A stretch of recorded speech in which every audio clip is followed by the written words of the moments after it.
vamos serenando nossas mentes, nossos corações e elevando nossos pensamentos ao Pai, ao amigo Jesus, pedindo o amparo e a proteção para esse momento especial em que estamos iniciando o nosso estudo do Evangelho do Pai, trazido pelo nosso querido Mestre Jesus, há mais de 2000 anos.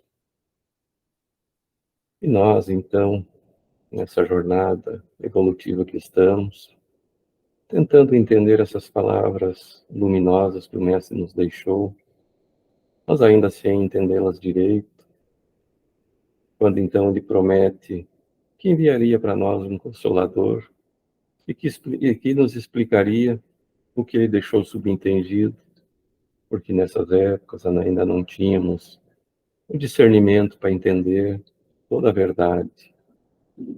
Verdade é essa que o Mestre nos deixou em forma de parábolas, de histórias, de contos, mas que, como sabemos, a luz, quando é muito forte e nos atinge repentinamente, pode nos ofuscar. Então o Mestre, sabedor dessas verdades, no tempo que julgou correto, nos trouxe, através da doutrina espírita, essa luz maior, que vem nos indicar os caminhos mais apropriados, que nos levam em direção ao alto, em direção ao Pai.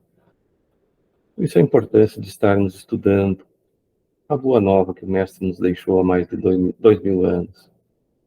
Pedimos também o amparo, a proteção, a espiritualidade maior, aos mentores espirituais do nosso grupo, em especial esse amigo Miramês, que nos traga a paz, a harmonia e o entendimento do que vamos estudar essa noite.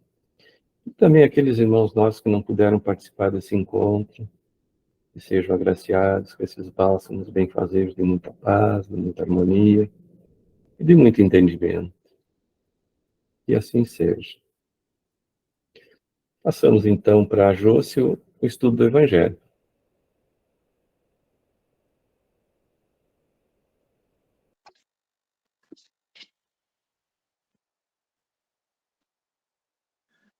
Fora da caridade não há salvação, capítulo 15, item 4 e 5. Mas os fariseus, tendo sabido que ele havia tapado a boca dos saduceus, se ajuntaram em conselho. E um deles, que era doutor da lei, tentando-o, perguntou-lhe: Mestre, qual é o maior mandamento da lei? Jesus lhe disse: Amarás o Senhor teu Deus de todo o coração, e de toda a tua alma, e de todo o teu entendimento. Esse é o maior e o primeiro mandamento. E o segundo, semelhante a este, é: amarás ao teu próximo como a ti mesmo. Esses dois mandamentos contêm toda a lei e os profetas. Mateus 22, 34, 40. Caridade e humildade, esta é a única via de salvação. Egoísmo e orgulho, esta é a via da perdição. Esse princípio é formulado em termos precisos nestas palavras: amarás a Deus de toda a tua alma e ao teu próximo como a ti mesmo. Estes dois pensamentos contêm toda a lei e os profetas. E para que não houvesse equívoco na interpretação do amor de Deus e do próximo, temos ainda: e o segundo semelhante a este é: amarás ao teu próximo como a ti mesmo. Significando que não se pode verdadeiramente amar a Deus sem amar a Deus sem amar ao próximo, nem amar ao próximo sem amar a Deus.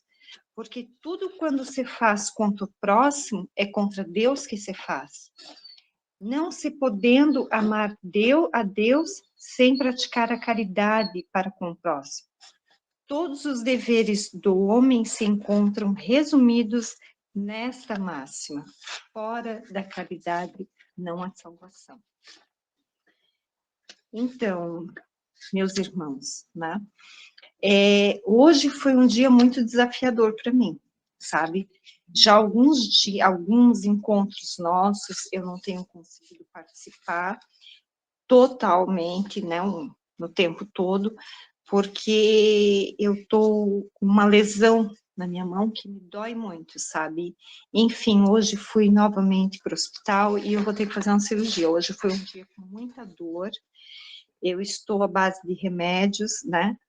Mas eu pedi para Deus, quando eu estava no hospital, era 1h30 da tarde, eu pedi para Deus, Deus, para mim é uma honra quando o Daniel me convida, sabe? Porque eu sei que toda vez a espiritualidade está me encaminhando esse estudo para mim aprender, sabe? E ele cai para mim como uma luva, né?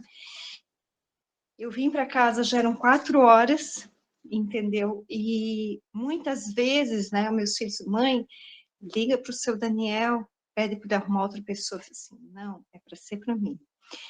E às 6 horas da tarde, né, como vocês sabem, eu sou luterana, e a igreja nossa hoje está de aniversário, eles iam fazer uma festa, um culto comemorativo, como o meu marido foi um dos que idealizadores desse ponto nosso aqui da igreja, né, eu fui convidada, mas assim, eu amo estar com vocês. Vocês são os meus irmãos, né? Então, eu fiz um estudo não tão rápido, eu queria que fosse rápido, mas não tão rápido, né? E daí eu peguei uma mensagem de Emmanuel, do livro Caminho, Verdade e Vida. O novo mandamento vos dou, que vós amei uns aos outros como eu vos amei. Isso disse Jesus no livro de João, capítulo 13, versículo 34. Emmanuel vem explicar essa mensagem da forma generosa que esse espírito sempre fez. E diz assim: a leitura despercebida do texto induziria o leitor a sentir nessas palavras do Mestre Absoluto identidade com seu ensinamento relativo, a regra áurea. Entretanto, é preciso salientar a diferença. O amor a teu próximo, como a ti mesmo, é diverso do que vos amei uns aos outros como eu vos amei. O primeiro institui um dever em cuja execução não é razoável que o homem cogite da compreensão alheia. O aprendiz amará o teu próximo como a ti mesmo. Jesus, porém, engrandeceu a fórmula, criando um novo mandamento na comunidade cristã. O mestre refere-se a isso na derradeira reunião com os amigos queridos, na intimidade dos corações. A recomendação que vos amei uns aos outros, como eu vos amei, assegura o regime da verdadeira solidariedade entre os discípulos. Garante a confiança fraternal e a certeza do entendimento recíproco. Em todas as relações comuns, o cristão amará o próximo como a si mesmo, reconhecendo, contudo, que no lar de sua fé contam com irmãos que se amparam, efetivamente, uns aos outros. Esse é o novo mandamento que estabeleceu a intimidade legítima entre os que se entregaram ao Cristo, significando que em seus ambientes de trabalho, a quem se sacrifique e a quem compreenda o sacrifício, quem ame e se sinta amado, quem faz o bem e quem saiba agradecer em qualquer círculo do Evangelho, onde essas características não assinalam as manifestações dos companheiros entre si. Os argumentos da Boa Nova podem haver atingido por cérebros indagadores, mas ainda não penetraram no santuário dos corações. E aí, Emmanuel, fazendo-nos recordar que estar a serviço do bem-estar, a serviço do Cristo, é compreender o ensinamento de Jesus. Amei-vos uns aos outros como eu vos amei. E é importante a gente sempre lembrar que Cristo Jesus nos ama. E se Ele nos ama, nós temos que amar ao nosso próximo, na mesma condicionante que Jesus nos ama. É muito lindo, né? Muito lindo mesmo ver essa mensagem, né, do Emmanuel. Aí eu fiz um pequeno estudo na minha Bíblia. Na Bíblia, a palavra amor aparece 308 vezes, enquanto a palavra ódio aparece 87 vezes. Né? Aí eu peguei alguns versículos que falam do amor ao próximo. Né? 1 João 15:12. O meu mandamento é este, que vos ameis uns aos outros como eu vos amei. Tiago 2:8. Todavia, se cumprires conforme a Escritura, a lei real, amarás ao teu próximo como a ti mesmo. Bem fazeis. 1 João 4, 7, 8. Amados, amemo-nos uns aos outros, porque o amor é de Deus. E qualquer que ama é nascido de Deus e conhece a Deus. Aquele que não ama não conhece a Deus, porque Deus é amor. Mateus 5, 43, 44. Ouvistes o que foi dito, amarás o teu próximo e odiarás o teu inimigo. Eu, porém, vos digo, amai os vossos inimigos, bendizeis os que vos maldizem, fazei bem aos que vos odeiam e orai pelos que vos maltratam e vos perseguem, para que sejais filho do vosso Pai que estás no céu. João 3, 15 e 16. Qualquer que odeie o seu irmão é homicida, e vós sabeis que nenhum homicida tem a vida eterna, permanecendo nele. Conhecemos o amor nisto, que ele deu a sua vida por nós, e nós devemos dar a nossa vida pelos nossos irmãos. Pedro 4:8. Mas, sobretudo, tende ardente amor uns aos outros, porque o amor cobrirá uma multidão de pecados. Romanos 13:8.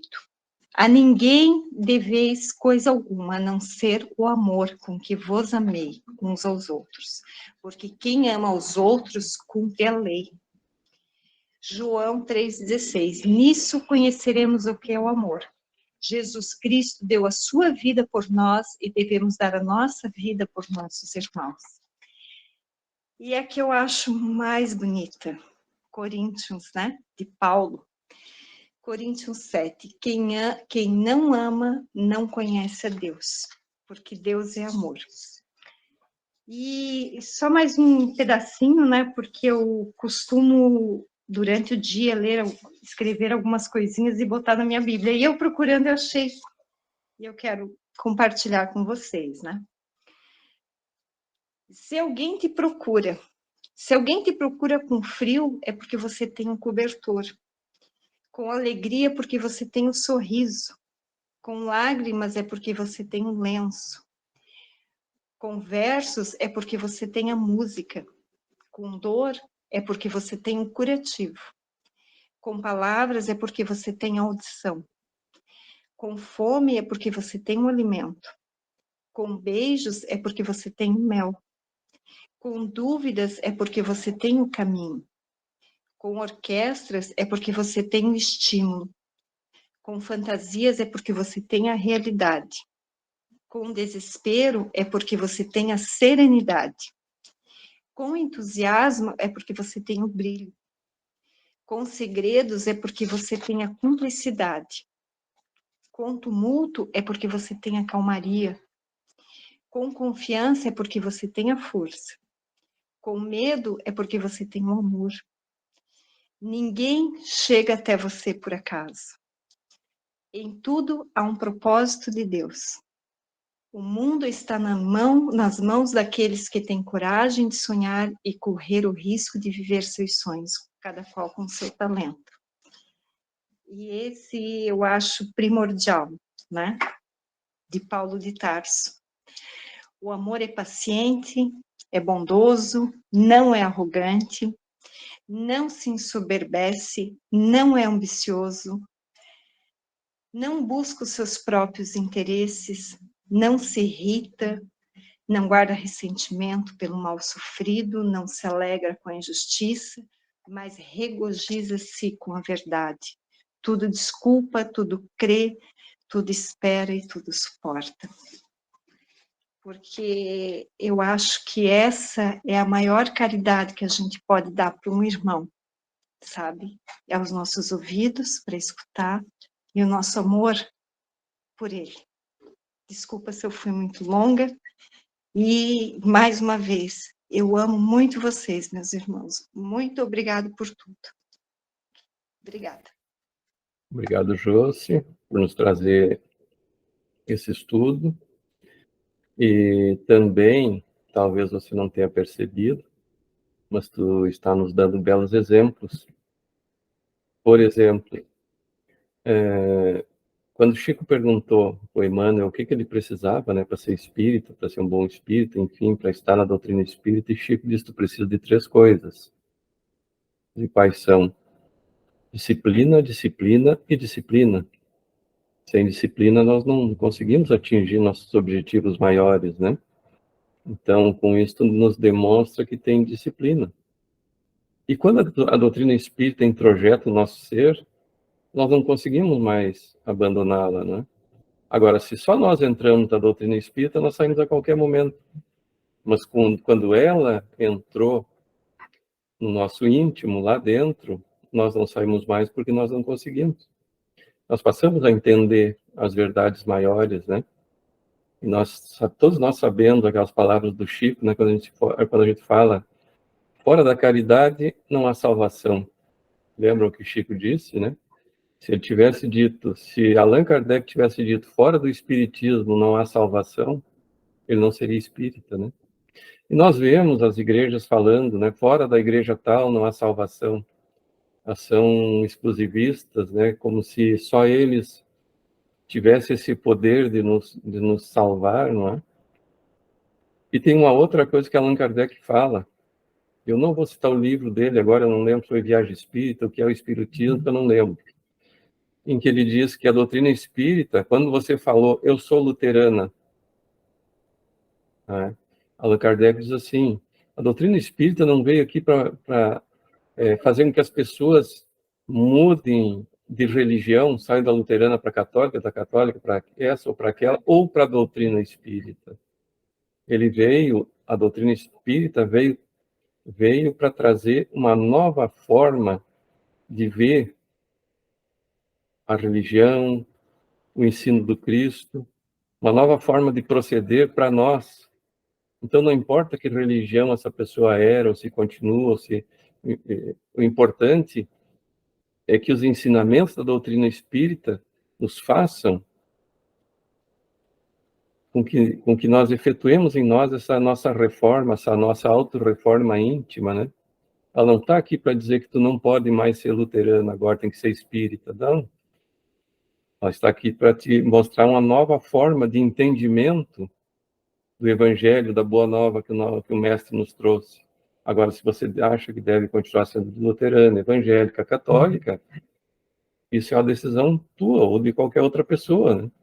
Então, a doutrina espírita, Allan Kardec também diz que todas as religiões são boas.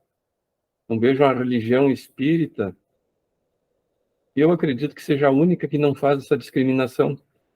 A doutrina espírita é melhor, a doutrina espírita é melhor que isso, a doutrina espírita é melhor que aquilo. Não. Quem diz isso não entendeu a verdadeira doutrina espírita. A doutrina espírita, Allan Kardec diz que todas as religiões são boas.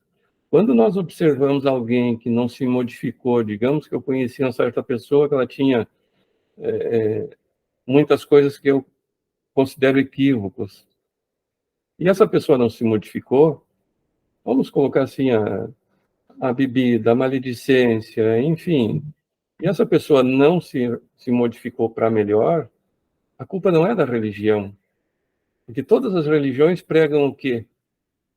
A caridade, fazer o bem, a nossa mudança de comportamento. Todas as religiões pregam isso, não é? Mas, se eu não conseguir essa minha modificação, Será que o culpado disso, então, não sou eu mesmo? E, às vezes, também aqueles que passam esse ensinamento, muitas vezes eles passam o ensinamento sem o exemplo. Então, vejam que Cristo não escreveu nada, não deixou nada escrito, né? E ele nem disse, vocês façam isso. Ele mostrou como devia ser feito, né? Ele nos deixou o exemplo. E nós temos ainda Deus, o nosso Deus, ainda é um ser vingativo, um ser que, se ele acordar de bom humor, nos dá coisas boas, se acordar de mau humor, vai nos trazer coisas ruins, né? A gente vê muitas pessoas tendo essa interpretação equivocada. Graças a Deus, hoje consegui isso e aquilo, porque Deus me deu. Ah, hoje as coisas não estão dando certo porque Deus quis assim. Não, Deus quer só o nosso bem. Se as coisas não estão correndo, vamos dizer assim, de uma forma que nós julgamos boa, de quem é a culpa? Com certeza não é de Deus. Porque principalmente Deus nos trouxe, através do Cristo, essa luz, que é o Evangelho, que é a Boa Nova. Se nós colocarmos em prática, nós vamos sempre estar bem, seguindo os bons caminhos, tendo boas atitudes, também recebendo de volta boas atitudes, porque é aquela história, quem planta colhe, conforme o que plantamos, colhemos, né? Então, será que Deus é culpado das coisas boas que nos acontecem, das coisas más que nos acontecem, ou são nossas atitudes que nos proporcionam esse retorno depois em coisas que nós julgamos boas ou não? Então, tudo depende de nós. E nós criamos Deus com aquela imagem antropomórfica, que é com as características humanas. Mas nós, as religiões já dizem, nós fomos criados à imagem e semelhança de Deus. Eu confesso que até um tempo atrás eu não entendi essa colocação. Por quê? Porque se nós somos a imagem e semelhança de Deus, como nós praticamos ainda tantos equívocos? Então Deus é um equivocado? Mas não. Ouvindo uma palestra, agora eu não lembro se do Divaldo ou do Haroldo, mas foi um dos dois, porque a gente acaba ouvindo tantas que depois acaba perdendo a referência, em que ele diz: nós ainda não somos perfeitos, mas somos perfectíveis, porque das mãos de Deus não podia sair nada, algo imperfeito. Então Deus nos colocou em forma de germe lá no nosso íntimo a perfeição. Basta nós começarmos a desenvolver isso. Então, se nós transformarmos isso que está lá em estado latente e jogarmos isso para fora, porque está lá no nosso íntimo, nós também seremos perfeitos. E olha que o Cristo ele já anunciou isso para nós. Vós sois deuses, ele não disse assim? Não é? Farão o que eu fiz e muito mais. Então Jesus já está nos mostrando que o nosso futuro é a perfeição, porque nós temos de mãos perfeitas. Não é? Então, quando Jesus chegou e ele disse: eu não vim destruir a lei, mas dar-lhe cumprimento, né? E a gente não entende. Mas Jesus, o que ele veio? Tirar as leis do homem impostas por Moisés, uma população muito rude daquela época, que precisava dessa imposição mais forte, né?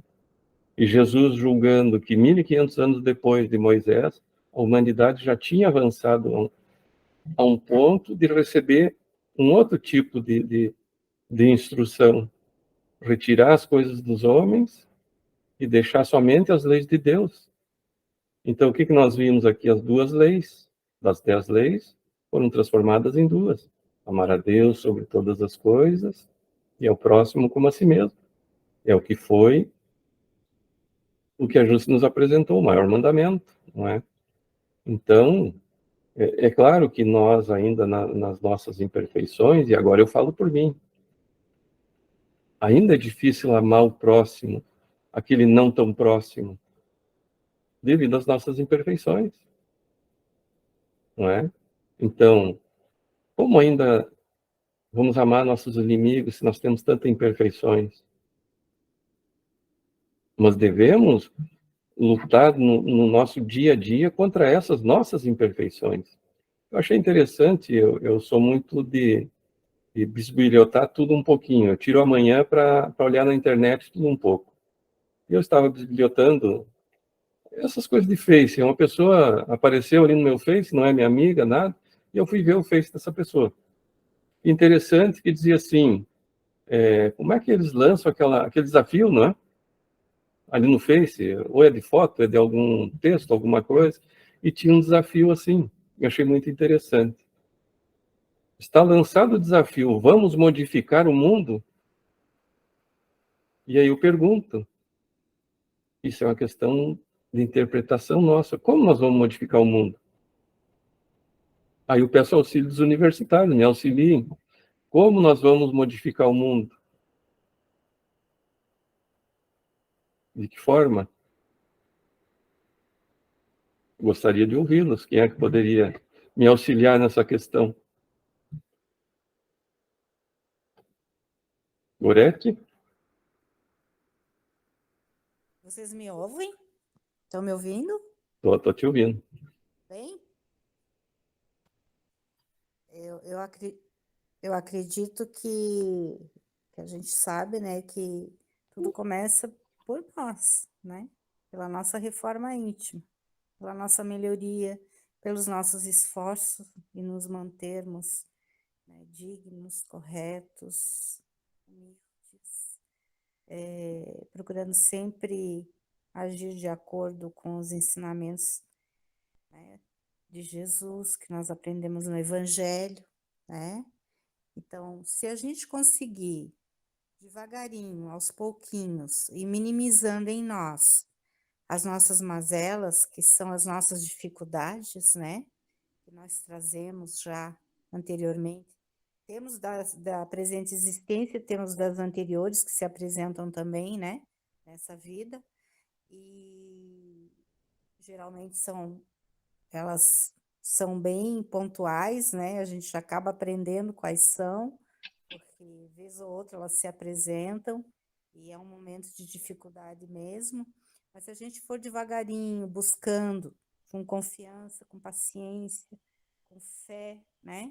Com a determinação de que você quer se modificar, independente das outras pessoas que estão à sua volta, né? Se elas querem ou não querem, mas você buscar essa modificação interior, né? Buscando sempre com, com consciência, né? De que somos seres falíveis. E vez ou outra nós vamos nos enganar, talvez a gente tropece de novo, tenha que repetir de novo, né? A mesma liçãozinha, mas devagarinho acredito que a gente consegue. Aí nós estaríamos, e atuando no bem, né? Atuando no bem para que outras pessoas também se motivem, para que também se cativem pela mensagem de Jesus e passem também a agir de forma diferente, a buscar ser diferente.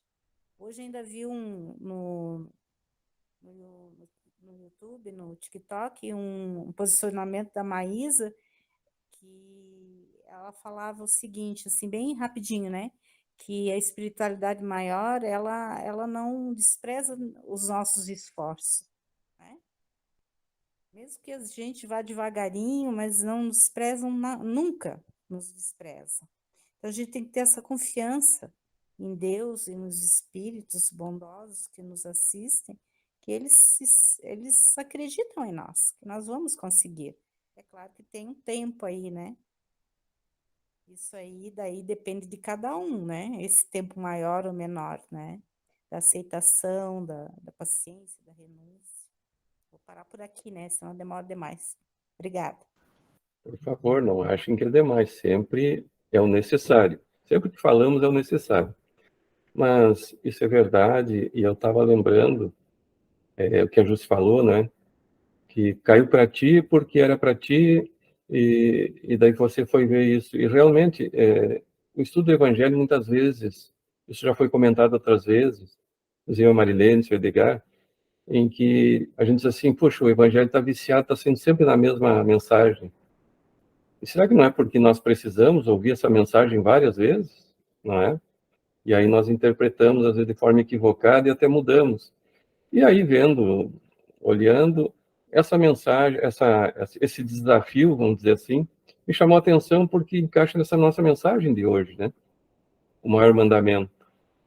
Então, é interessante como tudo se encaixa, nada acontece ao acaso, assim, eu vi esse texto, não tem nada a ver. E agora, ouvindo, né, a gente conversando, eu estava lembrando disso. E, de repente, me surgiu aquele Face de alguém que eu não sei quem é, e tinha essa mensagem lá. Vamos mudar o mundo. Né? Marilza, você levantou a mão, Marilza. Opa, sim. Não, eu estava olhando aqui do Livro dos Espíritos, a questão 886 faz um resumo do que o Daniel comentou, né? Qual é o verdadeiro sentido da palavra caridade? Como a entendia Jesus? Benevolência para com todos, indulgência para as imperfeições dos outros, perdão das ofensas. O amor e a caridade são o complemento da lei de justiça, pois amar o próximo é fazer-lhe todo o bem que nos seja possível e que desejáramos nós fosse feito.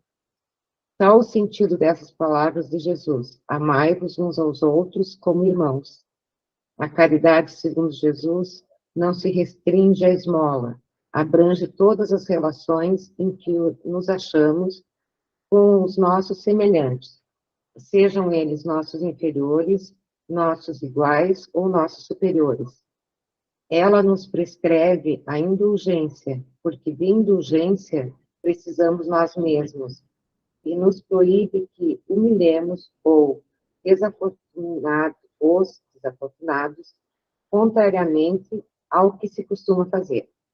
Apresenta-se uma pessoa rica e todas as atenções e deferências lhe são dispensadas. Se for pobre, toda a gente como que entende que não precisa preocupar-se com ela. No entanto, quanto mais lastimosa seja a sua posição, tanto maior cuidado devemos pôr em não aumentarmos o infortúnio pela humilhação. O homem verdadeiramente bom procura elevar aos seus próprios olhos a que lhe é inferior, diminuindo a distância que os separa. É isso que enquanto o Daniel falava, por acaso, eu abri no Livro dos Espíritos, então a questão 886, que mais ou menos era o que o Daniel comentava. Essa é a minha participação. Obrigado, Marilza, para ver como tudo é direcionado. De repente, você abriu o livro lá e estava lá onde era preciso. Então, tudo o que nos acontece é porque nos é necessário. Mas eu estou vendo que o senhor Edgar está bem maquiado, senhor Edgar. Queremos ouvi-lo agora, cheiroso, maquiado, estou sentindo daqui, né? Boa noite a todos, queridos amigos, familiares nossos do coração. Hoje eu ganhei da Marilene, eu me maquiei primeiro que ela hoje. Eu queria passar, eu fiz um pudim bem gostoso e passar no WhatsApp para vocês, eu fiquei com vergonha, digo, eu não vou passar, não, eles não podem comer. Mas quando vocês vierem, vão comer. Quando vocês vierem aqui, vocês vão comer o pudim que eu faço. Todo mundo falou bem aí, gente.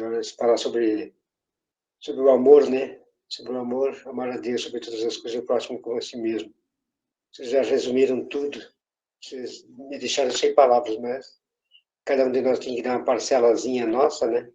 A gente tem que falar. Tinha uma palestrante da FEB, da FEB, que eu não me lembro o nome dela.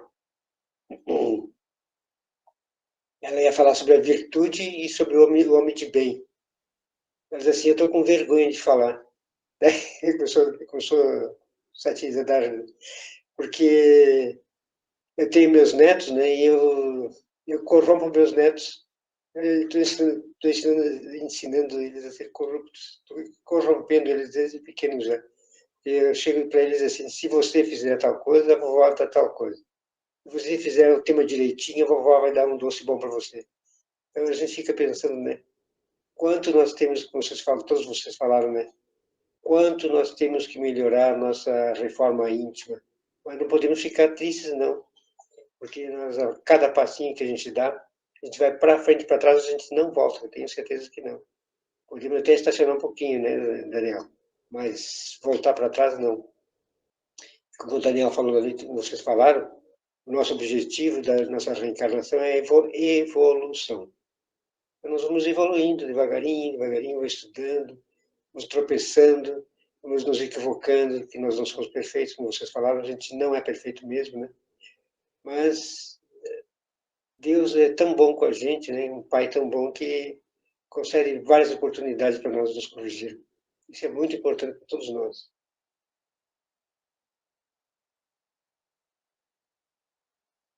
Muito bom, seu Edgar. Vamos aproveitar a Marilene também, ela está do seu ladinho. Oi, meus queridos. Realmente eu estou mais encorujadinha. Obrigada, Jussi. Muito bom teu trabalho. Um beijo para todos. Daniel, maravilhoso. Obrigada, querido.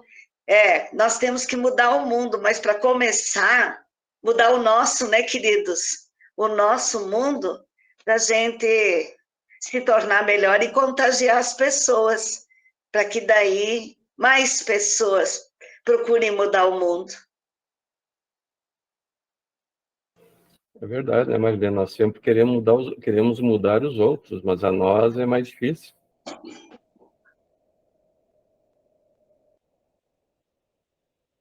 Vocês, daí eu quis vir com o Edgar, daí começou a dar, como é que se chama? Cacofonia? Daí eu desliguei o meu,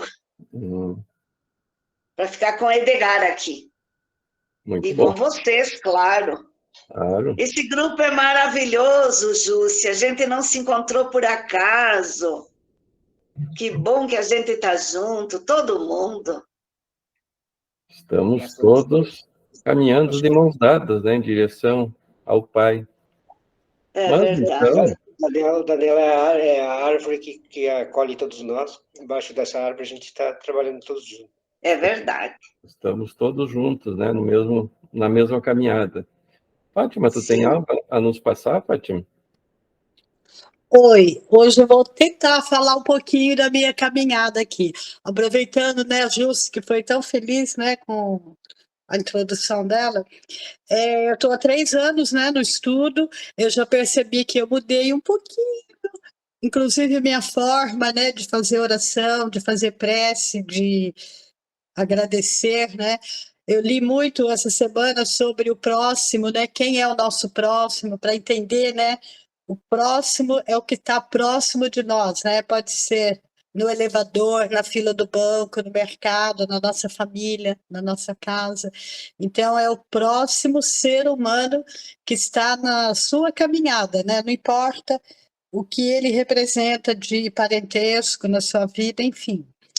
E aí você mesmo disse que já foi comentado que o estudo é uma repetição, a gente repete muitos temas, e isso me fortaleceu bastante, tá? Sobre a gratidão, sobre a caridade, sobre o amor ao próximo, a reforma íntima, eu fui ler bastante, que seria, né, a reforma íntima, que eu acho tão bonito falar, né, da reforma íntima, mas você entender o que você precisa se reformar, isso faz a diferença, né? Então, hoje eu já xingo menos na sinaleira, eu já brigo menos. Então, eu cobro uma postura minha, mais assim, com moralidade, né? Não com uma cobrança, né, de maldade, de me maltratar, eu me percebo mais, então tudo isso é toda uma evolução minha que eu senti aqui nesse grupo. Eu também amo cada um de vocês, eu corro para estar aqui, né, que eu tenho bastante tarefa também que eu gosto de cumprir, de fazer, então, assim, os meus agendamentos de médico, de comprometimento, é tudo de segunda, quarta, quinta e sexta. Terça-feira eu não posso ter nada, porque eu tenho esse compromisso de estar aqui. Então, assim, para quem está entrando, para quem está começando, persista, porque é uma perseverança que só vai te fortalecer.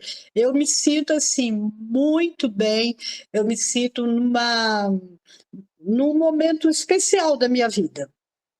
Eu percebo isso nas minhas orações. Então, eu só tenho gratidão a cada um de vocês, tá? Obrigada mesmo por tudo. Obrigado, Fátima. Nós que agradecemos. Esses depoimentos só fortalecem o nosso grupo, né?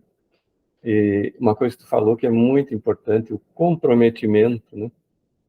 Tudo aquilo que nós vamos fazer, nós temos que ter esse comprometimento, porque senão nós vamos começando várias coisas ao mesmo tempo, não concluímos nenhuma, e vamos deixando as coisas pelo caminho, né?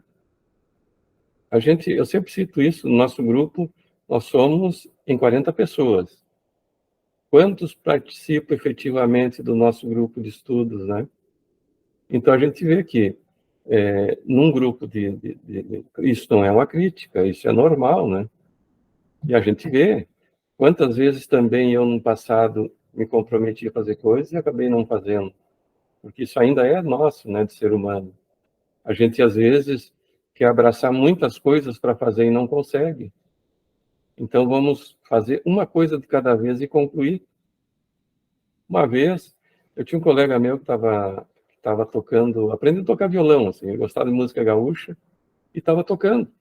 E um dia ele me convidou, e eu fui na casa dele para ouvir ele tocar música gaúcha. Eu cheguei lá e tocou 2 músicas, né? Aí eu disse para ele, mas cadê as outras músicas? Não, eu prefiro tocar 2, mas bem tocadas. Não adianta querer tocar 50 e não tocar nenhuma. Então, isso a gente pode até não se dar conta, mas é um ensinamento, né? Então, eu aprendo a tocar 2 músicas bem tocadas, cantar ela toda, do que tentar tocar 20, 30 músicas aos pedaços, né? Isso vale para tudo na nossa vida. E quando o que nos falta muitas vezes é a observação, observar ao nosso redor, as nossas atitudes, os nossos comportamentos. Então, nós não nos observamos mais os outros. E não nos damos conta que aquilo que nós observamos nos outros e entendemos como um equívoco são os mesmos nossos. E que se a gente tirasse um tempinho para corrigi-lo em nós, não nos preocuparíamos com os equívocos dos outros, mas sim com os nossos. Não é? Às vezes, quando a gente diz que eu tenho que pensar em mim, não de uma forma egoísta, o pensar em mim é eu me corrigir para poder auxiliar o outro, não é? É como você vai fazer uma viagem de avião. O que dizem lá quando estão dando aquelas instruções o pessoal da tripulação? Se houver algum problema que cair a máscara de oxigênio, primeiro coloque em você. Primeiro coloque em você, para depois poder auxiliar o outro, né? Porque se nós não estivermos bem, como nós vamos auxiliar os outros? Então, primeiro vamos procurar ficar bem, para então prestar o auxílio. Não é eu ficar bem, para eu ficar bem e o resto que se dane, como diz às vezes o ditado por aí, não é? Não, é eu ficar bem para poder auxiliar. No momento que eu estou bem, eu posso prestar um melhor auxílio à pessoa. Não é? Passando então a palavra, Tayane. Algo a nos acrescentar, Tayane? Boa noite a todos. Falaram bastante coisa já, todo mundo muito um complementando o outro sempre, né? Então vai ficando pouca coisa para falar mais no final, né? Mas eu fiquei pensando enquanto vocês falavam e sobre algo que o senhor falou agora também, que é essa questão de justamente nos observar, né? Usando agora o exemplo mais recente, né, das tragédias que aconteceram no Rio Grande do Sul, estava dando uma olhada na internet essa semana e pensando justamente sobre isso, como se revelam dois tipos de pessoas nessas ocasiões, né? Aquelas pessoas que muitas vezes largam sua própria vida, largam seus afazeres para ir em direção ao socorro de pessoas que nem conhecem, né? Só porque aquela pessoa está passando por algo horrível, né? Infelizmente, pessoas que perderam tudo, cidades que foram inteiras, né? Por água abaixo. E quanta gente se doa de forma tão altruísta de deixar sua própria vida, sua própria casa na cidade que morava para ir em auxílio desses que precisam tanto nesse momento. E aí nós vemos do outro lado pessoas que não movem R$1, né? Então, mesmo tendo condições, muitas vezes eles estão lá para julgar quem está ajudando. Então, a gente consegue ver muito bem nesses casos onde é uma tragédia tão grande que na nossa cabeça nós pensamos, não, as pessoas vão se mobilizar, vão lá, vão ajudar, vai ser, né, uma atmosfera de acolhimento. E nós vemos no meio disso tudo pessoas que estão muitas vezes se aproveitando daquela situação para ir lá saquear, para ir lá roubar o pouco que sobrou, porque a gente vê que em alguns lugares não restou quase nada, e mesmo assim as pessoas vão lá para roubar do que daquela pessoa que está sofrendo tanto. Então, é justamente esse olhar para nós mesmos, né? Porque muitas vezes essas mesmas pessoas que estão indo lá roubar, elas apontam o dedo para quem está indo ajudar. Então, que condições as pessoas têm de auxiliar o outro, né? Então, se nós olharmos para nós mesmos, é como o texto que a Jussi leu. Então, quando alguém nos procura, é porque nós temos aquela condição de auxiliar daquela forma, né? E muitas vezes, até já foi falado em outras aulas também, muitas vezes nós queremos ajudar conforme a nossa visão e não de acordo com o que a outra pessoa realmente precisa, né? Então, assim, o que essa pessoa está precisando nesse momento? É um exercício até difícil para nós, né? Porque a gente pensa, não, vou ajudar com aquela roupa que está ali sobrando, que já está rasgada, que eu nunca mais vou usar, mas o que ela necessita de verdade, né? Então, esse exercício eu acho que é o mais difícil, né? Da gente se colocar no lugar do outro nesses momentos e ao mesmo tempo olhar para nós, que capacidade eu tenho, o que eu posso fazer nesse momento, mas que realmente vai fazer a diferença para outra pessoa, né? E achei muito interessante que a Maria de Fátima falou sobre ela mesma, é muito legal de ouvir quando isso vem acontecendo, né, lá no íntimo, coisas que você foi percebendo e que você foi introduzindo, que nem o pai disse, né? Quando a gente introjeta realmente lá no nosso íntimo, nós vamos vendo isso acontecer, vai sendo, claro, com muita batalha interna, né? Mudar requer muito esforço, mas ao mesmo tempo vai sendo natural conforme você vai introjetando a doutrina espírita, né? Serve para nós todos, acredito.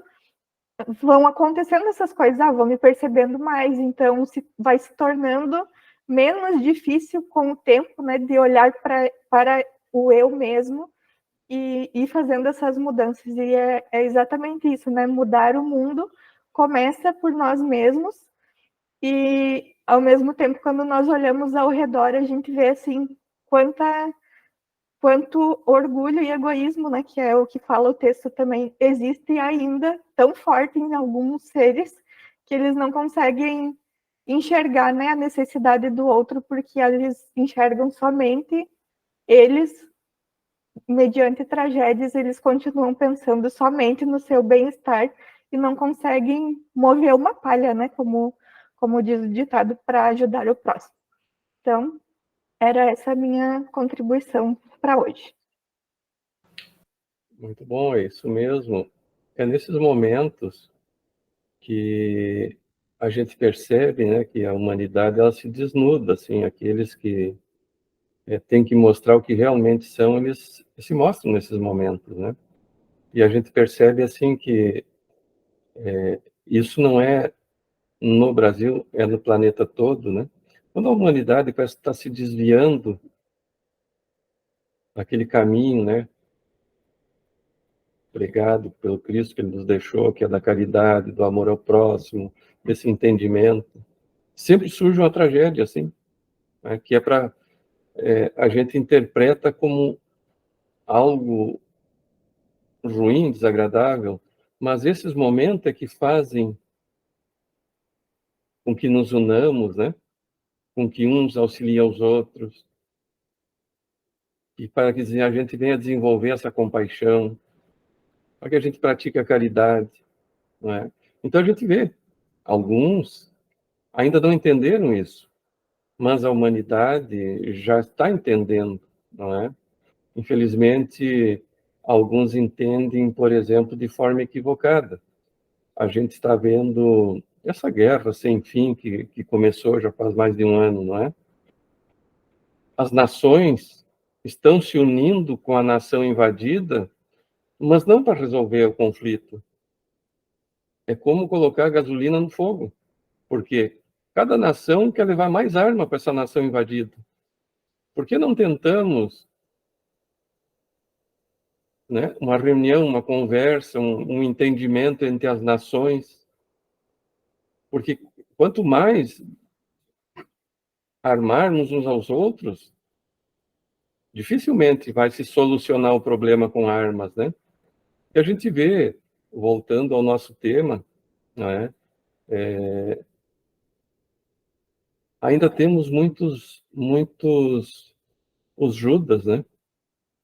Por que eu falo em Judas? Por causa das moedas? Não, porque Judas confundiu todo o ensinamento do mestre. Ele conhecia a realeza de Jesus, sabia quem era o mestre. E ele achou que pressionando Jesus, ele obrigaria Jesus a tomar uma atitude mais forte e que traria os seus exércitos de anjos e dominaria o Império Romano, né? E entregaria já o Império dominado aos judeus. Judas era judeu, né? Então, nós continuamos ainda nos equivocando a esse respeito, não é? Nós pensamos que resolvemos tudo, vamos resolver tudo com as armas, com a força. E Jesus veio nos mostrar que é com amor, com entendimento, com humildade, com a caridade, sem orgulho, sem egoísmo. Mas nós como custamos aprender, não é? Como é difícil para nós, para a gente entender esse ensinamento. E aí a gente percebe o quanto somos inferiores ainda. Imagine assim, um espírito que está vendo outros em sofrimento, ainda vão lá saquear aquele pouquinho que aquela pessoa teria. O quanto endurecidos são esses espíritos ainda, né? Mas eles ainda não têm esse conhecimento, esse entendimento de que todo esse mal produzido vai ter um retorno, terá um retorno no futuro, né? Então eles ainda são menos culpados do que nós, e sabemos a verdade, e se nós praticarmos atos equivocados, a nossa pena será maior. Um dia, Divaldo falando, né, que nós pensamos assim que Átila, o Uno, foi terrível, né? Gengis Khan, Ivan terrível. Nós ouvimos falar esses grandes, vamos dizer assim, espíritos equivocados do passado, os males que eles produziram para a humanidade, né? E que eles estão penando em zonas umbralinas até hoje. Mas ele nos esclarece o quê? Esses espíritos faziam isso ainda por ser muito brutos, muito primitivos, e que o entendimento deles era esse. E muitos já se redimiram. E cito o caso de Ivan o Terrível, ele viveu na Rússia, né, e produziu sofrimentos assim atrozes daquela humanidade daquela época. Ele veio várias encarnações como leproso. E a última encarnação dele foi na Rússia, onde ele vivia numa mata, sendo cuidado pela mãe, leproso, sem poder se mexer, se movimentar. E ele tinha uma mediunidade excepcional de cura. Faziam filas na cabana dele de pessoas buscando a cura. Então vejam que quando nós pensamos que o Ivan o terrível, né, já ainda está no umbral, ele já se recuperou. O que é diferente, por exemplo, de quantas religiões do passado, bispos, padres, papas, sei lá, dessas religiões, produziram tanto sofrimento, tanto mal. A gente vê a própria Igreja Católica, quanto sofrimento produziu para a humanidade, né? Então, esses que tinham o comando dessas religiões, eles tinham conhecimento. E esses sim continuam, muitos deles em sofrimento. Claro que muitos já partiram para os resgates deles, né? Então, o que o mestre disse, a quem muito foi dado, muito será cobrado. Então, cuidemos nós, para não termos essa cobrança maior, né? Nós vemos Judas, também eu toquei em Judas. Judas já se redimiu do equívoco cometido por ele. Várias encarnações como leproso, e a última encarnação dele como Joana d'Arc, onde ele foi traído pelo Delfim, né, que ele recolocou no trono da França, e foi queimado na fogueira santa, né, como herege. Então vejam que nem sempre aqueles que nós pensamos que estão lá ainda em sofrimento nos umbrais não estão. Porque ainda eram espíritos atrasados e não tinham esse entendimento, esse conhecimento que nós temos. Nós sim devemos ter esse cuidado. Mas então, pessoal, eu não sei se a Edi, como está participando a primeira vez, se você quer fazer algum comentário, Edi?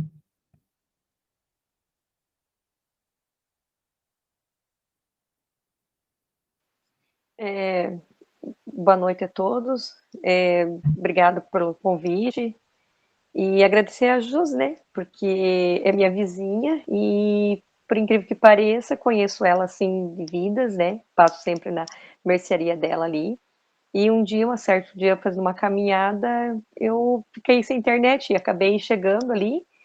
E foi aonde que ela veio a me acolher, né? No momento que eu estou precisando aí, com as suas palavras maravilhosas, que me ajudou muito. E acabou falando, né, sobre vocês, o grupo, tudo, e isso me cativou muito. Então, assim, lindas palavras de todo mundo, fiquei elogiada em ouvir vocês falar, como a Maria de Fátima falou, isso é muito bom também, porque muitas vezes a gente se estoura com qualquer coisinha, né? Mas, assim, e isso que também a Tatiane falou também, bonito mesmo, porque muitas vezes a gente ajuda, e as pessoas, né, elas vêm e tentam mostrar pra gente que a gente não deve ajudar. Mas não é assim. Eu sempre ajudei e muitas vezes também já me culpei, né? Muitas vezes por ajudar e não receber. Tipo, poxa, eu ajudo tanta gente, por que que eu sou assim, não recebo, não sei o quê, né? Uma vez eu me julgava por isso. Só que um bom tempo atrás eu, assim, eu fui recebendo coisas boas e pessoas estranhas e um dia eu falei, nossa, o que eu plantei lá atrás, hoje eu estou colhendo. E isso, aprendi muito com isso daí. E o que está acontecendo hoje também. Que eu falei, a Jus ali é minha vizinha, e a gente se conhece assim, eu vou lá de vez em quando na venda dela, compro uma coisinha ali e tal, e conversa vai rapidinho, né? E esses dias eu fui fazer uma caminhada, estava bem para baixo, bem abatida, e eu acabei ficando sem internet. Aí eu pensei, como é que eu vou caminhar sem internet? Chega a acontecer alguma coisa, não tem como eu voltar, né? Eu pedi socorro, porque quase não conheço ninguém por aqui, né? E no fim das contas acabei nem indo caminhar, porque acabei ficando lá, desabafando, e ela acabou me acolhendo. Muito obrigada, Jus. Obrigada mesmo de coração. E obrigada, Daniel, por me aceitar no grupo aí. Muito bem, Mas é seja isso aí mesmo, a bem-vindo. gente tem que praticar o bem, né? A gente tem que praticar o bem. E é como você falou, religião tem um monte, né? Mas eu acho assim que Deus é um só. É um só. Então, eu sou católica, fui batizada na igreja católica, mas sou daquelas relaxadas. Porque se eu fosse tão católica, eu estaria dentro da minha igreja mais do que estaria fora, né? Só que eu acho assim que Deus, ele está em qualquer lugar. E a gente tem que procurar ele, tentar entender o que ele fala. Não são muitas vezes o formato de uma igreja que vai te mostrar ele. É você que tem que procurar ele, em sábias palavras. Eu penso assim. Muito bom, seja bem-vindo ao nosso grupo. Obrigada. Então, agora tu falando isso, Deus está em toda parte, eu lembro de um que deu lá o início da Reforma Protestante, professor de Oxford, chamado John Wycliffe. Foi antes de Lutero. John Wycliffe dizia que ele não entendia por que Deus tinha que ter um representante na Terra, se ele está em toda parte. Lá em 1400 ele dizia isso, né? E é verdade, Deus está em toda parte. Nós vamos nos conectar com ele aonde estivermos. No templo, embaixo da árvore, dentro de casa, não importa o lugar. Porque a conexão é mental. Por isso a palavra religião, que vem do latim, já diz religare, que é religar mentalmente. Então a mente, nada impede de nos ligar mentalmente a Deus, a Jesus, à espiritualidade superior, não importa o lugar, não é? Então, pessoal, mais alguém gostaria de fazer mais algum comentário? E só para Fátima? Não? Achei que a Fátima ia falar. Muito bem. Então, só para nós encerrarmos aquele tema que eu trouxe, vamos modificar o mundo, né? Claro que ali é uma página do Face, não é uma página religiosa, não é uma página espírita. Então, eu acredito que a pessoa propõe fazer alguma coisa pelo mundo, né? Sei lá, ajudar as pessoas nessa tragédia do Rio Grande do Sul, né? Acolher alguém, uma sopa para os necessitados que passam fome, não sabemos. Mas a verdadeira transformação do mundo é aquela que o Gandhi dizia, né? Começar por nós mesmos. Se eu modificar a mim, eu já modifiquei uma pessoa no mundo. Então, olha que grande coisa eu já fiz. Se eu conseguir modificar uma pessoa, que sou eu mesmo, e através do meu exemplo, quantas outras mais vão se modificar, não é? E tudo é exemplo. Então, pessoal, eu vou colocar a nossa mensagenzinha, que é interessante, ela vem dentro disso que a gente estava estudando. Eu vou colocar aqui.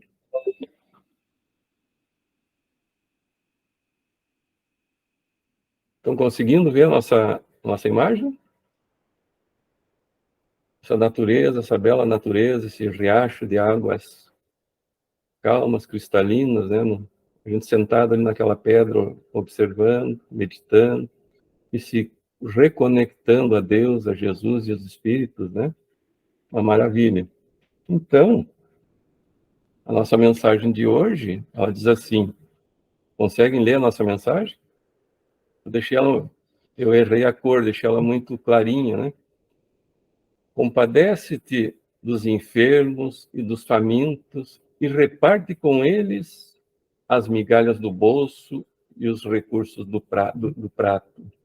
Pensa também nos necessitados da alma que caminham na terra, em penúria do coração.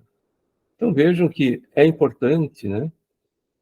Principalmente nesse momento dessa tragédia. Claro, tem muitas outras, mas vamos citar essa que está mais próxima e mais recente, que foi essas enchentes no Rio Grande do Sul.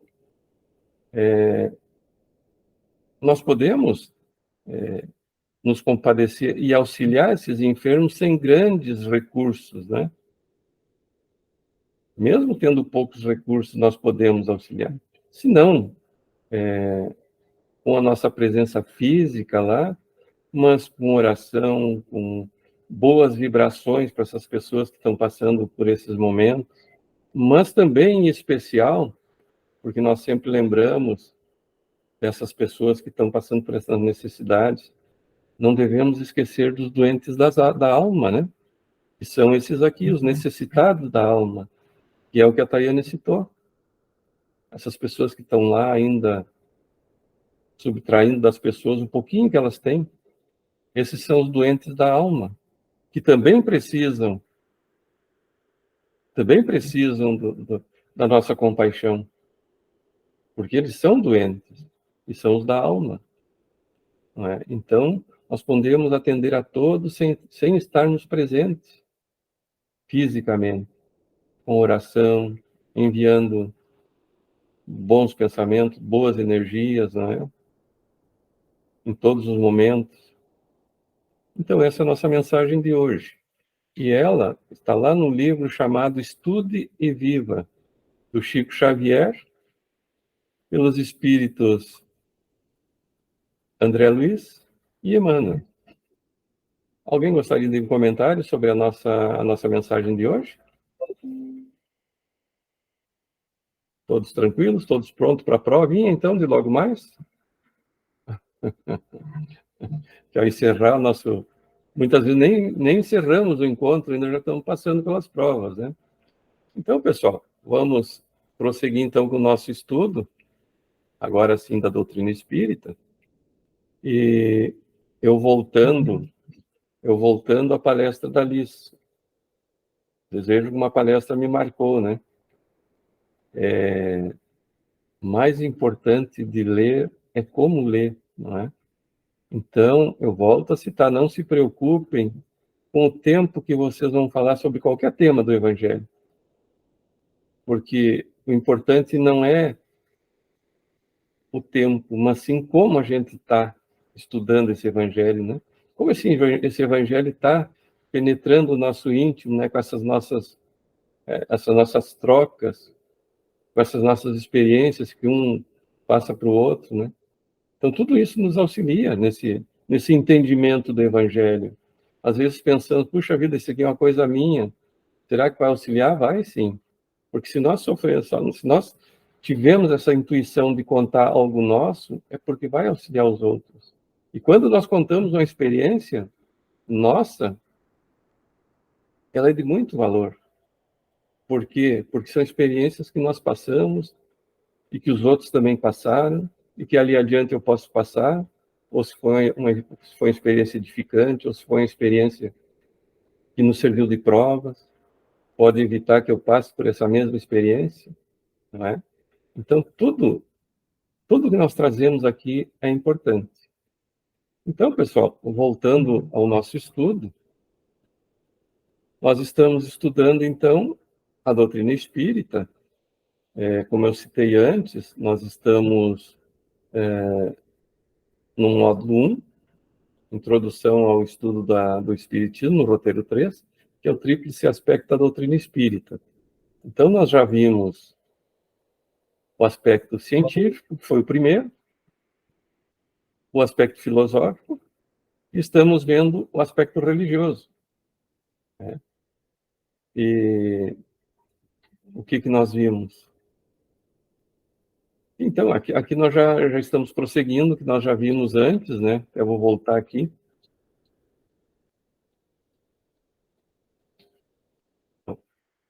A doutrina espírita é uma religião, mas ela não é uma religião constituída, e nós vimos os porquês, né? Então, vou seguir um pouquinho adiante, que nós já vimos essa parte. Então, Kardec nos diz que ela tem um aspecto religioso, mas não é uma religião constituída, porque ela não tem culto, não tem imagens, não tem aparatos que a gente vê nas religiões, principalmente na católica, né? Então, ninguém se formou pastor, padre, bispo, papa, seja lá o que for, dentro da doutrina espírita, né? Então, ela não é uma religião constituída como as outras. Então, no discurso lá de abertura, na sessão anual comemorativa dos mortos, na Sociedade de Paris, que foi publicado, então, na Revista Espírita, de dezembro de 1868, quando Allan Kardec responde, então, a pergunta se o Espiritismo é uma religião. E o que ele afirma? O que diz Kardec? Que o laço estabelecido por uma religião, seja qual for o seu objetivo, é essencialmente moral. Por isso, o aspecto filosófico, né?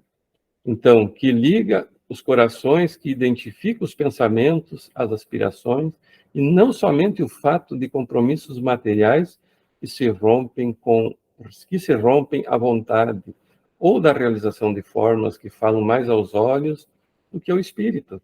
Então, o que nós vemos? Eu cito muito a católica, porque eu era católico, e é a religião mais antiga que se tem notícia, né? Antiga que eu digo formalmente constituída. Ela foi oficialmente criada no Império Romano lá em 325 depois de Cristo, né? Então, ela tem esse aspecto religioso, e nos une à espiritualidade superior mentalmente, mas ela não tem aquele culto com aqueles vestimentos, com a gente vê e tem que tomar o cálice de vinho, tem que tomar a hóstia que representa isso, representa aquilo, né? Então são esses paramentos, as vestimentas, e tem uma sequência que tem que ser seguida. Quando eu lembro que eu ia nas missas, né, que a gente diz na Igreja Católica, isso não é uma crítica, quero deixar claro isso, não estou criticando. Cada um está no seu momento de estar naquele lugar. Então, jamais vamos interpretar isso como crítica. Então, eu ficava sem saber quando tinha que levantar, quando tinha que sentar, quando tinha que ajoelhar, e eu tinha que ficar olhando os outros. E, às vezes, as pessoas estavam levantando, eu estava sentando, às vezes, estavam sentando, eu estava levantando. Então, eu estava naquela confusão sempre. E quando eu tomei conhecimento da doutrina espírita, assim, parece que aquilo foi uma luz para a minha vida, assim. Eu li o Livro dos Espíritos, assim, eu disse, é isso que eu quero para mim. Aí, desde então, já fazem 30 anos, praticamente, em que eu não consegui mais, apesar que eu nem tentei, né, sair da doutrina espírita. E me encontrei, já fazem 30 anos. Então, existe esse laço religioso, como afirma Kardec, mas não através dessas paramentas, né? Então, o efeito desse laço moral é o de estabelecer entre os que ele une, como consequência da comunhão de vistas e de sentimentos, a fraternidade, a solidariedade, a indulgência e a benevolência mútuas. Então, eu separei aqui para a gente ter um entendimentozinho, uma explicaçãozinha. O que é solidariedade? O que é indulgência? O que é benevolência? De repente, a gente olhando assim, num primeiro entendimento, parece ser tudo a mesma coisa, não é? E aí, eu procurei dar uma olhadinha o que isso é lá nos nossos dicionários, o que cada uma quer dizer, para que possamos entender mais a mensagem que Kardec quer nos passar. Porque é interessante, não sei se já aconteceu com alguém, mas às vezes você lê, por exemplo, um livro da Joana de Ângeles. A Joana de Ângeles é o estudo psicológico, e ela tem um palavreado bem rebuscado. E às vezes nós precisamos estar com um dicionário do nosso lado, né? Para podermos entender. Então, diante disso que eu vejo, quando surgem essas situações, eu gosto de passar uma pequena explicação sobre cada palavra para a gente entender melhor ela no contexto. Então, a palavra solidariedade, ela vem do francês, solidarité, que significa, claro, solidariedade. E o que significa solidariedade? Ela significa se identificar com o sofrimento do outro, mas principalmente se dispor a ajudar, a solucionar ou amenizar o problema. Aí nós estamos vendo nessa tragédia do Rio Grande do Sul quantas pessoas estão sendo solidárias, né? E a segunda palavra, também ainda nós colocando isso dentro dessa tragédia do Rio Grande do Sul, a benevolência. O que é benevolência? É uma palavra que ela se origina do latim. Benevolentia significa demonstrar bondade ou boa vontade em relação às outras pessoas, revelando altruísmo e empatia. E agora entramos aqui numa encruzilhada, quer dizer que eu, ao colocar a benevolência para tornar ela mais entendível, acabei colocando duas palavras mais para complicar, não é? É que dizem que nós somos facilitadores, eu acho que nós somos complicadores, né? Então, em vez de eu facilitar o nosso tema, eu complico. Não, mas eu vou facilitar. Então, vamos ver o que significa altruísta. O que é uma pessoa altruísta? Então, o altruísmo é um sentimento nobre que nós temos, né? E a pessoa altruísta se doa para o próximo sem esperar nada em troca. Então, aí nós vemos quando nós somos altruístas ou não, né? Quando nós fazemos algo em benefício de outro, esperando algo em troca, somos ou não altruístas, então, né? Então, ela naturalmente ajuda Essa pessoa ajuda quem está à sua volta, sem precisar de incentivos ou recompensas, e não se queixa do serviço prestado. Então, isso é uma pessoa altruísta. E nós estamos vendo muitas pessoas altruístas, não só nessa tragédia, mas em muitos outros momentos, né? E o que é uma pessoa com empatia, empática, né? Então, a empatia é a capacidade que uma pessoa tem de sentir e se colocar no lugar de outra pessoa. Como se ela estivesse vivendo essa mesma situação.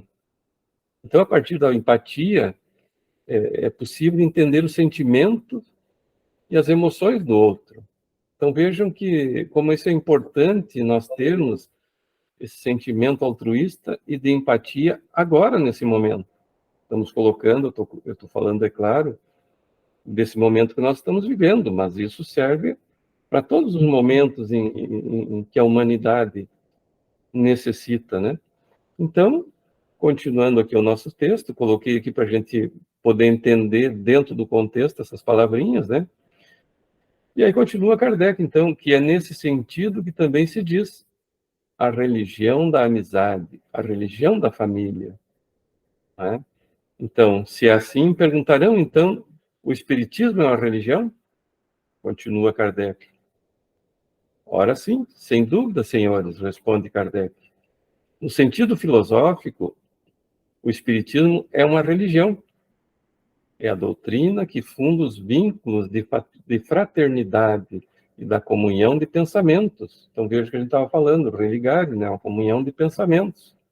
Não sobre uma simples convenção, mas sobre bases mais sólidas, as próprias leis da natureza. Então, vejam que as religiões são convencionais, criam convenções, né?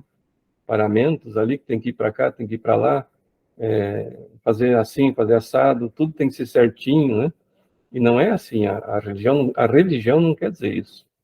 Então, quando nós falamos em religiões, é quando o mestre diz assim, um dia haverá uma só religião.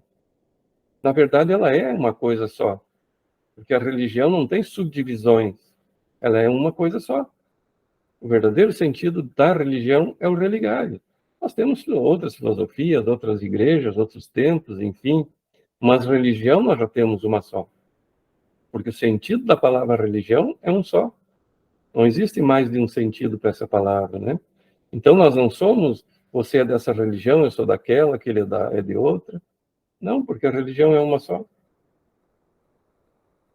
Então, continuando.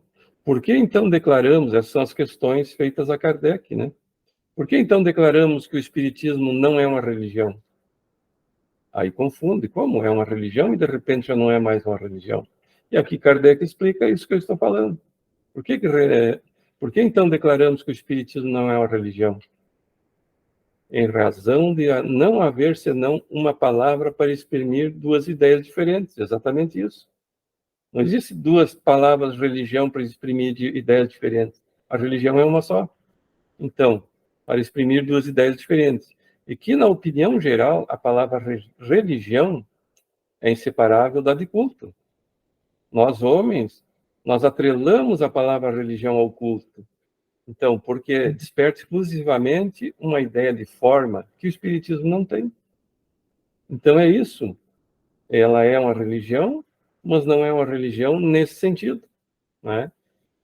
Em razão de não haver uma palavra para exprimir duas ideias. É isso que eu estava falando antes. Então, não existe assim, você é dessa religião, eu sou daquela. Nós somos da mesma religião, todos nós. Luteranos, evangélicos, católicos, espíritas, porque a palavra religião tem um sentido só, um significado só, não é? Então, seguindo. Se o Espiritismo se dissesse, isso é Kardec nos passando esse ensinamento. Se o Espiritismo se dissesse uma religião, o público não veria aí mais que uma nova edição, uma variante, se se quiser, dos princípios absolutos em matéria de fé, uma casta sacerdotal com seu cortejo de hierarquias, de cerimônias, de privilégios. Não o separaria das ideias de misticismo e dos abusos contra os quais tantas vezes a opinião se levantou. Aí eu volto a citar a Jússia. Lutero, Martinho Lutero, se levantou contra isso, não é, Júlio? Escreveu as 92 teses dele lá, né?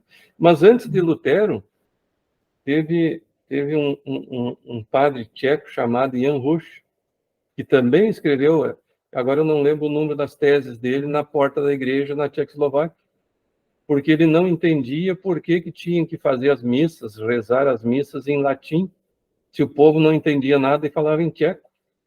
E ele começou a fazer as missas dele em tcheco. A igreja em que ele era o pároco lá, se tivesse telão naquela época, eles iam ter que colocar telão lá fora para as pessoas poderem assistir as pregações dele. Só que daí a igreja se voltou contra Jan Hus, o tornando o quê? Herege. A igreja católica tornava as pessoas hereges, e aí podiam fazer o que quisesse com essas pessoas. E é interessante a história de Jan Hus. Jan Hus quer dizer João Pato, Rus em tcheco quer dizer pato. Só que Rus em tcheco é o diminutivo de Usinek, a cidade onde João Pato nasceu, né? Então, Jan Hus é João Pato, nascido em Usinek. O diminutivo de Usinek é Rus. Então, o João Hus, que para aqueles que não sabem quem foi Jan Hus, ele é a encarnação de Kardec nessa época. Allan Kardec foi Jan Hus, que, então, ao se tornar herege, o imperador alemão da época, Sigismundo, era a favor de Jan Hus. O que o Papa fez? Chamou Sigismundo a Roma e disse a ele: eu não tenho um exército capaz de te combater, mas eu vou te tornar herege e todas as nações europeias marcharão contra ti. Se não entregar, porque ele protegeu Jan Hus, se não entregar o herege. Então, diante dessa ameaça, ele entregou Jan Hus ao Papa e foi queimado em 1415 na Fogueira Santa, como era costume na época. E ele tinha um discípulo muito dedicado a ele, chamado Jerônimo de Praga. Alguém já ouviu falar sobre Jerônimo de Praga? Jerônimo de Praga fez com Kardec o que Pedro fez com Jesus.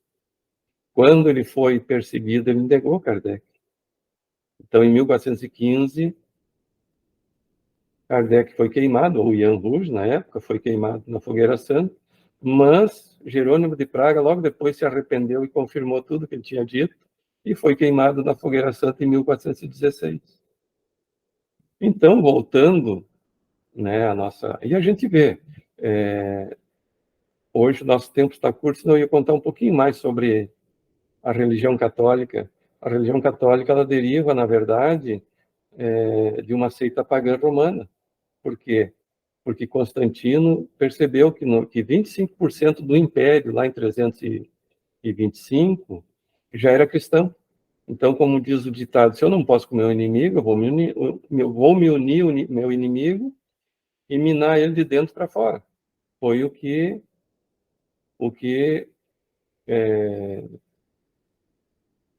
desculpa, agora me passou o nome do imperador. Por favor, me auxilie. Eu recém disse e ele me fugiu da cabeça agora. Constantino. Tá? Eu sei ler, faço leitura labial, Gorete. Constantino. Interessante, ele me fugiu agora, assim. Então, Constantino criou lá em 325 a Igreja Católica. Né? A Igreja Católica derivou, então, de uma seita pagã chamada os adoradores dos soles invictos, né? Os romanos adoravam o sol invencível. E Constantino era um de seus sacerdotes. Então, esses vestimentos que a Igreja Católica traz até hoje, muitos vêm dessa seita pagã. Inclusive, o Papa, eu não sei se vocês lembram, mas ele é chamado de o Pontífice Maximus, não é? E o Pontífice Maximus era o Papa dessa seita pagã. Era o sacerdote maior deles. Então, vejam que ele uniu o paganismo com o cristianismo e criou o catolicismo. Então, Igreja Católica Apostólica Romana. Igreja vem do grego, eclésias. O que quer dizer eclésias? É assembleia. Então, os gregos formavam aquelas assembleias para discutir os problemas da cidade e das praças, nas praças, normalmente. O que quer dizer católica? católicos, é romano, é grego também.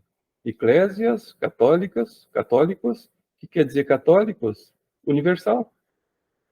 Então, Igreja Universal, Apostólica de Apostolado, é claro, romana. Aí nós temos aquela igreja, Igreja Universal do Reino de Deus. É a mesma Igreja Católica, só com a tradução dessas palavras, né? Eclésias, católicos. Então a gente vê que nós, seres humanos, cada um vai tendo as suas verdades, e isso acontece na doutrina espírita também, infelizmente. Cada um interpreta da sua forma, e quando discorda dos outros, criamos uma nova casa espírita.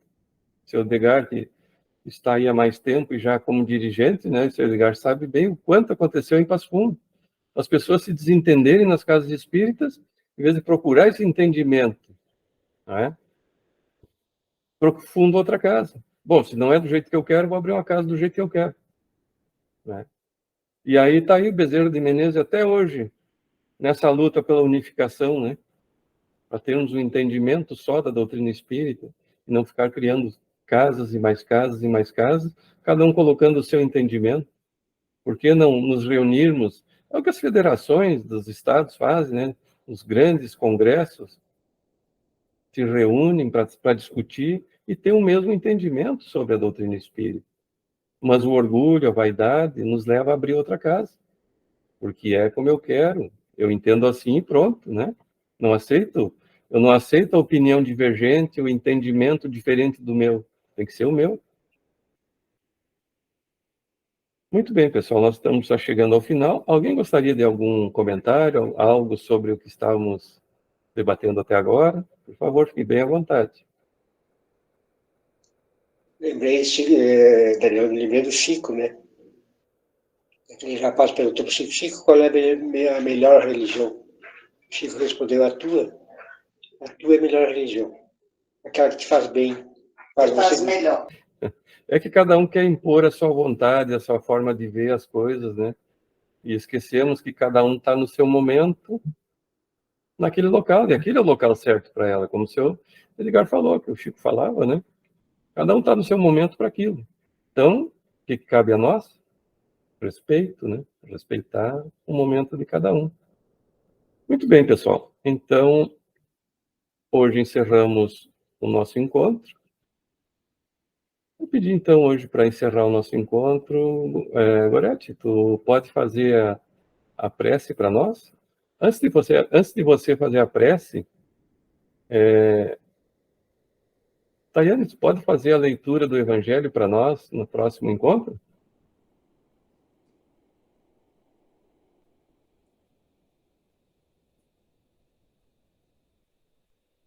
Ah, tá. Eu não estava te olhando aqui, então tá bom. Muito bem. Então, pessoal, nós vamos ter mais um encontro e depois vamos ter a palestra com o nosso amigo Diogo, o Diogo Borges. Ele é trabalhador da Sociedade Espírita Caminhos da Luz, não é? Então, ele vai fazer a palestra para nós dia 26. E até estou olhando aqui, o título da palestra dele vai ser Feliz aquele que crê sem ver. Então, essa vai ser a palestra do Diogo do dia 26 para nós. Nós teremos mais um encontro, então, e depois a nossa palestra. E também aqueles que estão participando, como é uma palestra, fiquem à vontade para convidar familiares, amigos, enfim, quem quiser, porque se trata de uma palestra pública. Muito bem, pessoal, vou passar então para a Gorete fazer a nossa prece final. Obrigada. Então, meus irmãos, queridos amigos do nosso grupo Miramês, queridos do plano maior que assistem a todos nós, esses espíritos bondosos que se apresentam na Terra como os nossos espíritos guardiões, os nossos protetores. A nossa palavra de gratidão e rogando a Jesus que nos assista com sua imensa bondade a todos nós, participantes do grupo, amigos encarnados e desencarnados, nos lembrando das vítimas das catástrofes recentes, para que os nossos irmãos encontrem coragem, bom ânimo, para vencerem as lutas que no momento se apresentem. Que o Pai do Céu derrama sobre cada um de nós paz, a esperança, a alegria para dias melhores. Que as dificuldades possam ser ultrapassadas com bom ânimo, com determinação, nos lembrando sempre de que Jesus está sempre conosco, a nos intuir, a nos dar coragem, a nos lembrar que somos filhos do Pai amado. Que assim seja. Obrigada.